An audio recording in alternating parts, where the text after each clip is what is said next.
Hello, humans. Psycho is here. ঘড়িতে সময় ৩:২৯।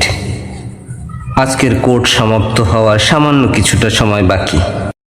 Court রুমে টান টান উত্তেজনা। মানুষ বলছে কোর্টের রুমে নাকি মশাও ঢুকতে পারছে না।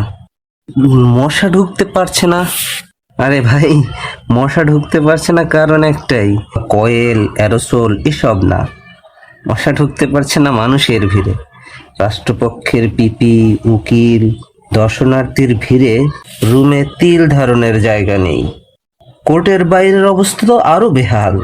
সোশ্যাল, আনসোশ্যাল, মানে কত রকম মিডিয়া, জাতীয়, বেজাতীয়, সকল নামি বেনামি, সুনামি কুনামি, print media, PDF media, online offline media, TV channel, ATV, BTV, মানে এ টু জেড যত রকম টিভি আছে সবই এখানে উপস্থিত। লক্ষ বলবো না হাজার বলবো জানি না, তবে কোর্ট প্রাঙ্গণ জুড়ে শুধু সাংবাদিক এবং ক্যামেরা ক্রু দ্বারা পরিপূর্ণ। এমন হুলস্থুল কাণ্ডের পেছনে রয়েছে বিশেষ এক ব্যক্তি। আচ্ছা আচ্ছা, ওকে ওকে ওকে ওকে ব্যক্তির পরিচয় একটু পরে আসছি। ওদিকে কোর্ট শুনানি শুরু হয়ে গেছে হয়তো। যাই, আগে ইতিহাসের সাক্ষী হই। আপনাদের সাথে একটু পরে বলছি। শুনানি শুনতে, শুনানি তো শুনতেই হবে। Wait wait wait wait wait wait wait wait wait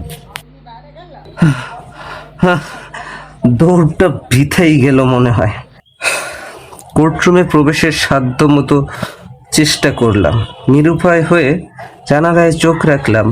জানালা বলা ভুল হবে, কারণ জানালাটাই তো দেখা যাচ্ছে না। মানুষের ভিড়ে শুধু সাধারণ মানুষ বলতে ভুল হবে। কে নেই এখানে? কোর্টের অনেক সিনিয়র স্টাফ, উকিল, পেশকার, বারান্দা, জানালা, ভেন্টিলেশনের ফাঁকা, মানে কোনো একটা ফাঁক ফোকর বাকি নেই যেখানে মানুষ চোখ না রাখছে। এই শুনানি দেখার জন্য যে কসরত করছে তার প্রশংসা না করে উপায়ই নেই। কি আর করা, সকাল থেকে বিকেল অবধি অপেক্ষা যখন করছি, সেহেতু না দেখে যাওয়াটাও অনেকটা লটারির টিকিট কেটে তা অন্যকে দান করে দেওয়ার মতো। যে আমিও দান করলাম, আবার সেই লটারিতেই 40 লাখ টাকা জিতেছে। না, এমন আফসোস রাখা তো যাবে না, শুনেই যেতে হবে। অনেক কষ্ট মষ্ট করে জানালার কাছে গিয়ে এক ব্যক্তির বগলের ফাঁকে নিজের চোখের পজিশন ঠিক করলাম। কোন রকমের একটু চোখ গলিয়ে বিচারকের বেঞ্চটা দেখতে পেলাম। বেঞ্চটা উঁচুতে না হলে বুঝতেই পারতাম না যে এখানে কোর্ট চলছে, শুনানি হচ্ছে। যাক, কপাল মনে হয় একটু ভালো। একটু দেরি হয়ে গেলেও শুনতে তো পারছি।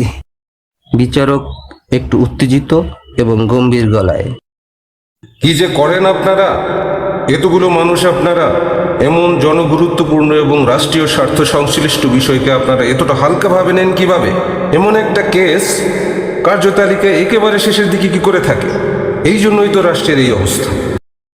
বিচারক একটু গলার সুর নিচু করলেন এবং বললেন, যাই হোক, এবারের মতো আদালত সতর্ক করছে, এমন জনগুরুত্বপূর্ণ মামলা দিনের কার্যতালিকায় উপরের দিকে রাখবেন।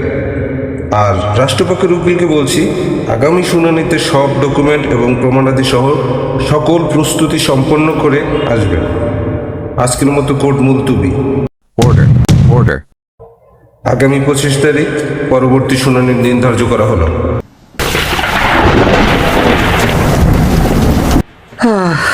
আমার মাথায় বাজ ভেঙে পড়লো। বাজ না, বাজ না, মানে ওই যে যে ব্যক্তির বগলের নিচে মাথা ঠেকিয়েছিলাম তার হাত, তার হাত পড়েছে আমার মাথায়। ঘোড়ার দিন, সারাদিনের কষ্ট বৃথা গেল। লোকটাকে বুঝি আর এ জন্মে দেখা হলো না। সরাসরি একটু দেখতে চাইলাম। বাহ বাহ বাহ বাহ বাহ বাহ, নিচে কি সৌন্দর্য! সম্ভবত সংবাদ সম্মেলন চলছে। সম্ভবত কেন বলছি, শুনবেন সে কথা? বলছি বলছি, অনেক খিদে পেয়েছে, গলাটাও একেবারে শুকিয়ে গেছে। সম্ভবত কারণ আমি আর আদালত ভবনের দ্বিতীয় তলা থেকে নিচে নামতে পারছি না। আর এবেলায় পারবো বলেও মনে হচ্ছে না, আল্লাহই ভালো জানে। কারণ সংবাদ সম্মেলন শেষ হলেও তো এখানের সাংবাদিক এবং সংবাদের শেষ হবে না। ভালো থাকবেন আপনারা। চেষ্টা করব 25 তারিখের শুনানি আপনাদেরকেও শোনাবো। দোয়া করেন। আল্লাহ হাফেজ।